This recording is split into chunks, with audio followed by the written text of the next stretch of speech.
Lieutenant Governor, let's talk more about the reopening that is supposed to happen on Monday. There's a question of if you reopen, will they come? And a big part of that question is the MTA, the subway system. Will it be prepared to take an increased number of riders with respect to hygiene as well as service? How close are we to that?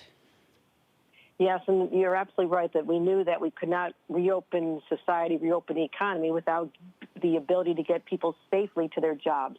And yes, we've had a scaled-down service, and we've had the subway closed from the middle of the night down to 5 a.m. in order to do unprecedented cleaning. You thought our subways need to be cleaned. They have been sanitized top to bottom by individuals that have just been working slowly through the night. So we're going to continue those processes. We're going to add more trains. We know that there'll be increased capacity, but people are going to be anxious. You're absolutely right. They cannot get on unless they're wearing a mask.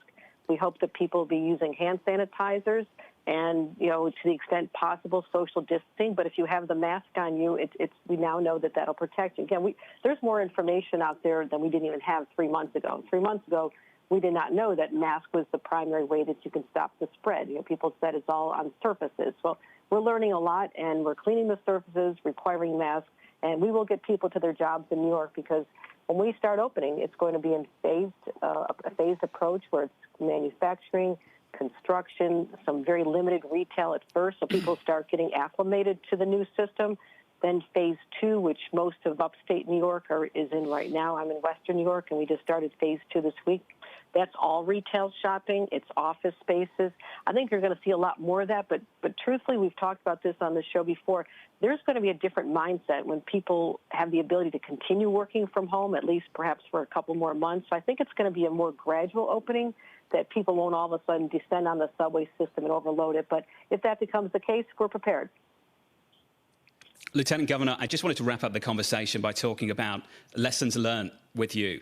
I'm a guest in this country, but New York City is my home, and I, like many people, was shocked to see the looting that took place on Fifth Avenue, a place that you cannot walk down without usually bumping into a police officer. What happened the other night, and what have we learned from it?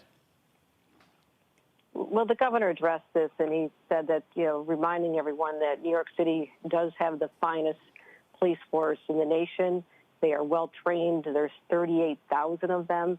And the question became, were sufficient number of individuals from the police force deployed on these early nights when there was looting going on? And, again, separating out the legitimate right of individuals to protest. Our country was founded on a protest. I don't want to remind anyone about the Boston Tea Party, but, we by nature are going to stand up to oppression and stand with each other when others are opposed or oppressed. And that's in our DNA as Americans. So the right to protest is something that's enshrined in our Constitution, and we hold very dear. But that does not give anyone the right to commit criminal acts, and they must be stopped. And we need to regain order to ensure that the safety of people's lives, people's communities, and their businesses.